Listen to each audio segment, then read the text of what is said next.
ያስተዳደጉ ከሌሎች ልጆች ጋር ልዩነቱ ምናምን በዛ ጊዜ ሰፈር አብረን የምታድገው ምንም የሀብታም ልጅ የድሃ ልጅ ምናምን የሚባል ነገር አልነበር። አሁን የተወሰነ ልዩነት አለው። ልክ የሀብታም ልጅ ሲኮን የግል ትምህርት ቤት ይገባል። አዎ እሱ ነው አንዱ የተቀየረው በጣም ትልቁ ነገር እና በእኔ እምነት ጥሩም አይመስለኝ እንደ ሎንግ ረን ይሄ በልጆች መካከል ከገንዘብ ጋር በተያያዘ የትምህርት ልዩነት ሲኖር ልጆች ደግሞ አብረው ማደግ ሳይችሉ ከአካባቢያቸው ሰው ጋር አገሩንም በደንብ አያውቁትም።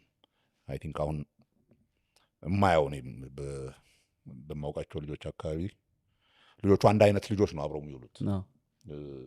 የግል ትምህርት ቤት የሚሄዱ ሬላቲቭሊ ያላቸው ኢንካም ተመጣጣኝ የሆነ ከፍ ያለ ምናምኖቹ አብረው ነው የሚውሉት፣ አብረው ነው የሚጫወቱት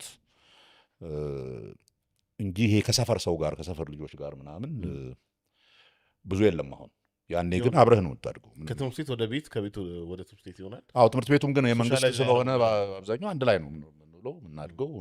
ጓደኞች እዛው የሰፈሩ ልጆች ወይም ትምህርት ቤት የምታውቃቸው ልጆች ናቸው።